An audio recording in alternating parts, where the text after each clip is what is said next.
இது உங்களுக்காக மட்டும் ஆயத்தம் பண்ணப்பட்ட கொடுக்கை.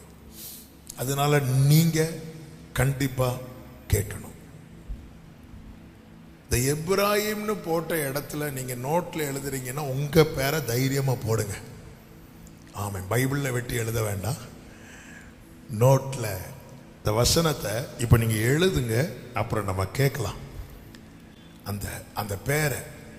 ஓகே, எழுதும் போதே நீங்க ஆண்டவர் என் கிட்ட தான் பேசுறார், என்னதான் சொல்றார், அருமையான குமாரன், அருமையான மகள், அருமையான பிள்ளைன்னு அவர் என்ன சொல்றார், எனக்கு பிரியமான பிள்ளைன்னு என்ன சொல்றார், என் உள்ளம் அவனுக்காக கொதிக்கிறதுன்னு அவர் என்னை குறித்து சொல்லுகிறார், அவனுக்கு உருக்கமா இறங்குவேன் என்று எனக்கு இறங்குகிற காரியத்தை குறித்து கர்த்தர் பேசுகிறார்.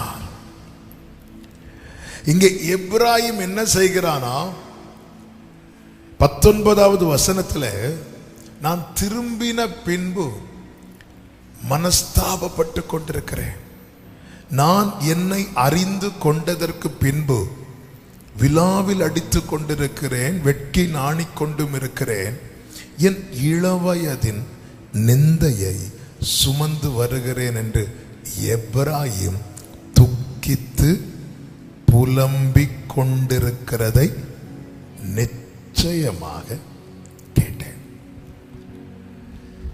எப்பொழுது எப்ராயிம் தன் நிலை உணர்ந்து, நான் இப்படி பண்ணிட்டேனே, இப்படி ஒரு காரியத்தை நான் செஞ்சிட்டேன், நான் இப்படி இருக்கிறேனே அப்படின்னு சொல்லி கர்த்தரிடத்தில் திரும்பினானோ, அப்பொழுது கர்த்தர் சொல்லுகிறார், நீ எனக்கு அருமையான குமாரன் அல்லவா, பிரியமான பிள்ளை அல்லவா.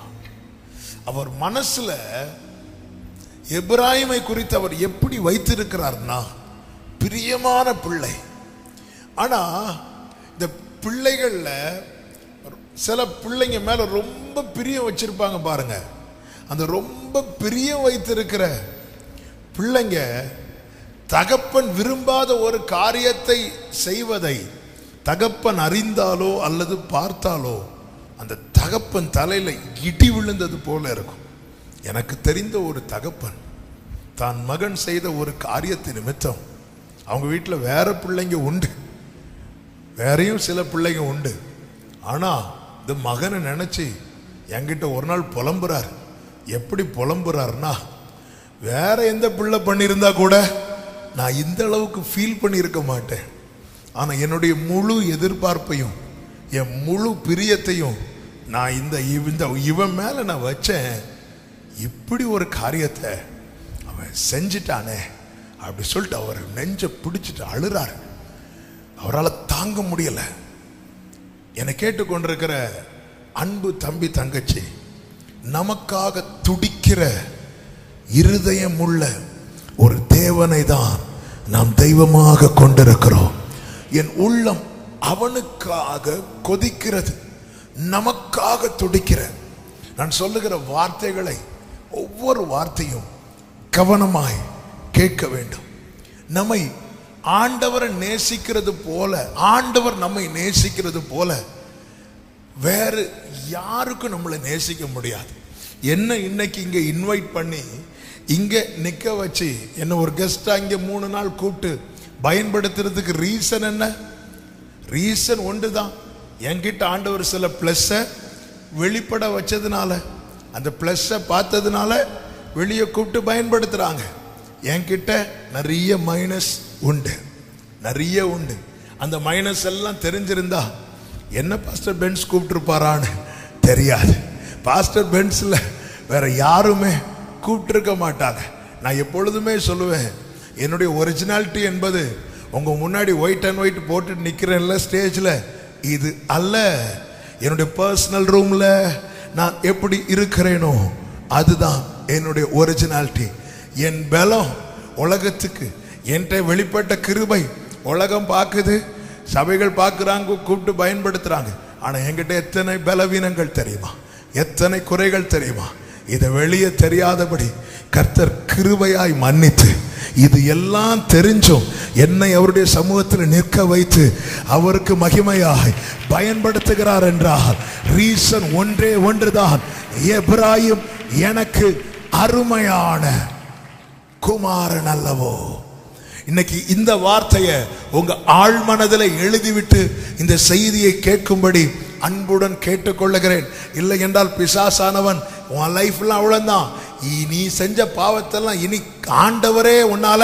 ஆண்டவரே கூட என்ன செய்ய மாட்டார், மன்னிக்க மாட்டார்னு சொல்லி உங்களை தூரப்படுத்துவதை பிசாஸ், அதான் அவன் குற்றம் சாட்டுகிறவன், குற்றப்படுத்துகிறவன். உன்னை எப்படியாவது தூரப்படுத்தி எப்படியும் உனக்கு பரலோகம் கிடையாது, எப்படியும் உனக்கு மன்னிப்பு கிடையாது, அதனால இருக்கிறது வரைக்கும் எதையாவது செஞ்சுட்டு போ இப்படி சொல்லி பாவத்தின் மேல பாவத்தை சம்பாதிக்க வைக்கிற, ஆமென், பாவத்தை கூட்ட வைக்கிற செயலை பிசாசானவன் அநேக வாலிபர்கள் வாழ்க்கையிலே செய்து தன்னுடைய வலையிலே சிக்கிக் கொள்ள வைக்கிறான். உன்னை கர்த்தர் அப்படி பார்க்க விரும்பாததுனால உன் வாழ்க்கையிலே பிசாசு ஜெயம் எடுப்பது அல்ல, நீ பிசாசை ஜெயம் எடுக்க வேண்டும் என்பதற்காக இந்த நாளை உனக்காக கர்த்தர் ஏற்படுத்தி இங்க உன்னை கொண்டு வந்து வைத்திருக்கிறார். நான் நம்புறேன் இந்த கூட்டத்தில் கோயம்புத்தூர்ல இருந்து மட்டுமல்ல வெளியூர்களில் இருந்தும் வந்திருக்கிறீங்கன்னு நான் நம்புறேன். வெளியூர்ல இருந்து, கோயம்புத்தூர் தள்ளி வெளியூர்ல இருந்து வந்திருக்கிறேன்னு சொல்றவங்க மட்டும் நல்ல கையை உயர்த்தி காட்டுங்க பார்க்கலாம். ஆமென், ஹல்லேலூயா. எனக்கு இப்போ அடுத்த டவுட், கோயம்புத்தூர்ல இருந்து யாராவது வந்திருக்கீங்களா? இருக்கிறீங்க. ஏன்னா நிறைய கை வெளியூர்ல இருந்து வந்ததுனால. ஆமென், கர்த்தர் உங்களை ஆசீர்வதிப்பாராக. பிரியமானவர்களே, டிராவல் பண்ணி வந்திருக்கிறீங்க. இன்னொரு விஷயம் தெரியுமா, நிறைய பேர் இன்னைக்கு வரணும்னு பிளான் பண்ணி வர முடியாம இருக்கு. இதையும் மறந்துடக்கூடாது. ஒருவேளை அவங்க ஆன்லைன்ல இருக்கலாம், சோர்ந்து போகாதீங்க. கர்த்தர் உங்களோடு பேசி கொண்டிருக்கிறார். நல்லா பிளான் பண்ணி, ரொம்ப நாளாக பிளான் பண்ணி இந்த ஜூன் 17 தானே, இந்த ஜூன் 17 மீட்டிங் எப்படியாவது அட்டன் பண்ணணும்னு இல்லை, முடியல. ஆனால் உங்களை பல தடைகளை தாண்டி என்னை கொண்டு வந்து உட்கார வச்சிருக்கிறாருன்னா, ஆண்டவர்கிட்ட ஜெபம் பண்ணும்போது இந்த வார்த்தை என் பிள்ளைகிட்ட சொல்லு, எனக்கு அருமையான குமாரன், எனக்கு பிரியமான பிள்ளை. ஹல்லேலூயா, ஹல்லேலூயா, ஆமென். இப்போ நான் உங்ககிட்ட கொஞ்சம் அப்படி பேசி தான் பேசுவேன், அது எனக்கு வழக்கம். பரலோகத்திலிருந்து பிரியமான பிள்ளைன்னு யாரை பார்த்து சொன்னார்? பரலோகத்திலிருந்து, கரெக்டு தான், சத்தமா சொல்லுங்க. யாரை பார்த்து சொன்னார்? ஏன் இயேசுவை பார்த்து சொன்னார்? ஒரு பிரியமான பிள்ளை எப்படி இருக்கணுமோ அப்படி இருந்தா இல்ல, அதே தகப்பன் எப்ராஹிமை பார்த்து எனக்கு பிரியமான பிள்ளைன்னு சொல்றாருன்னா, இங்கதான் ஆண்டவருடைய அன்பு. அவர் இயேசுவை பார்த்து சொன்னது எனக்கு தெரியாம இருந்திருந்தா எனக்கு இதோட வேல்யூ தெரிஞ்சிருக்காது. பிதாவுக்கு சமமா இருப்பதை கொள்ளையாடின பொருளா எண்ணாமல் தம்மை தாமே வெறுமையாக்கி அடிமையின் ரூபம் எடுத்து, கொஞ்சம் யோசித்து பாருங்க. வானாதி வானம் கொள்ளாதவர், இந்த பூமியிலிருந்து பார்க்கிற சூரியன் நமக்கு எவ்வளவு பெருசா இருக்கோ அதை விட பல மடங்கு பெரியது நட்சத்திரங்கள். எத்தனையோ ஆயிரம் கேலக்சி இருக்கு. ஒரு கேலக்சிக்குள்ள மனுஷனுடைய எண்ணிக்கைக்கு அப்பாற்பட்ட நட்சத்திரங்கள் இருக்கிறது. இப்படி மனுஷன் எவ்வளோ கண்டுபிடிப்புகளை கண்டுபிடிச்சு இன்னும் அவனால எத்தனை நட்சத்திரங்கள் இருக்கிறது என்று எண்ண முடியவில்லை. அந்த அளவுக்கு நட்சத்திரங்கள் அனைத்தையுமே வானத்தை விரித்து அதுல வச்சிட்டார். அதன் அர்த்தம் என்ன? மனுஷனால் எண்ண முடியாத அத்தனை நட்சத்திரங்களையும் இந்த வானம் கொள்ளும். வானம், அது வானத்தில் அதுக்கான ஸ்பேஸ் இருக்கு, இடம் இருக்கிறது. ஆனால் நாம் ஆராதிக்கிற தேவன் வானாதி வானங்கள் கொள்ளாதவர். அவ்வளோ பெரிய தேவன். மேல ஒரு சேர் போட்டு உக்காந்தா காலு கீழே இருக்குமா? வானம் அவரது, சிங்காசனம் பூமி அவரது. அப்படிப்பட்ட தேவன் பிதாவின் திட்டத்தை நிறைவேற்ற தம்மை தாமே வெறுமையாக்கி வெறுமையாக்கி வெறுமையாக்கி வெறுமையாக்கி வெறுமையாக்கி வெறுமையாக்கி வெறுமையாக்கி வெறுமையாக்கி வெறுமையாக்கி வெறுமையாக்கி வெறுமையாக்கி வெறுமையாக்கி வெறுமையாக்கி வெறுமையாக்கி வெறுமையாக்கி மரியாள் வயிற்றுக்குள்ள ஒரு கருவாள். எப்படி பிதா அவரை பார்த்து பிதா பிரியமான பிள்ளைன்னு சொல்லாம இருப்பார்?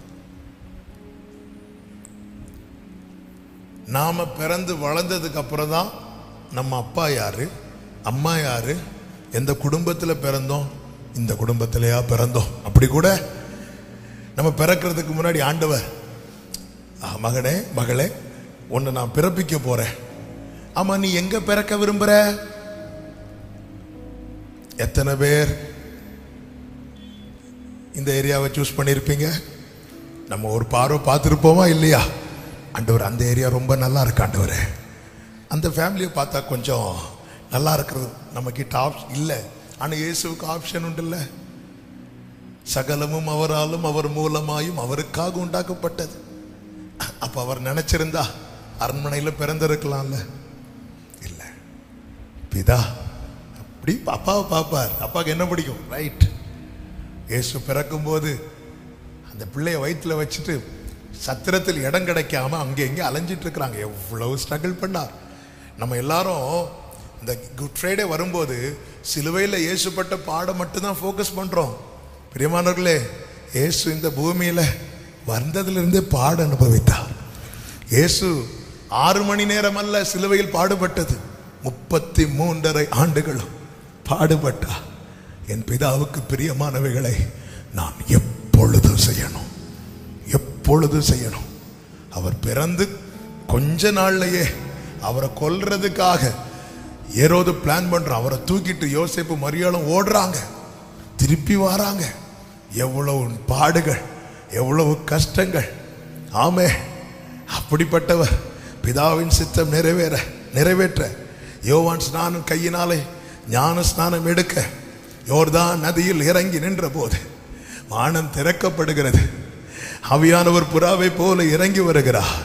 இப்பொழுது பிதா பேசுகிறார், இவர் என்னுடைய நேசகுமாரன், இவரில் நான் பிரியமாயிருக்கிறேன். சொல்றதுல 100% தகுதி உள்ளவர் யார் தெரியுமா? இயேசு. பிதா இயேசுவை பார்த்து என் நேசகுமாரன், எனக்கு பிரியமானவன் என்று சொல்வதற்கு இயேசு 100% தகுதியுள்ளவர்.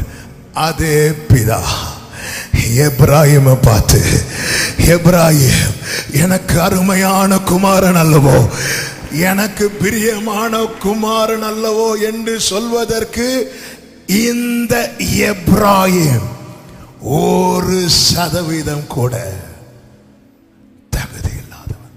நான் ஒரு பாஸ்டருடைய பையன். எங்க அப்பா பாஸ்டர் பி ஜாய்சன் ஆண்டவருக்காக கடைசி வரை உண்மையா ஊழியம் செய்து ஓட்டத்தை முடித்து மகிமையில போயிட்டான். சின்ன வயசுல இருந்து நான் எதில் உறுதியா இருந்தேன் தெரியுமா? என்னது வேணாலும் செய்யலாம், இந்த ஊழியத்தை மட்டும் செய்யவே கூடாது. அப்படி யாராவது உறுதியா இருக்கிறீர்கள் என்றால் உங்களுக்கு வாழ்த்துக்கள். கர்த்தர் உங்களை ஆசீர்வதிப்பாராக.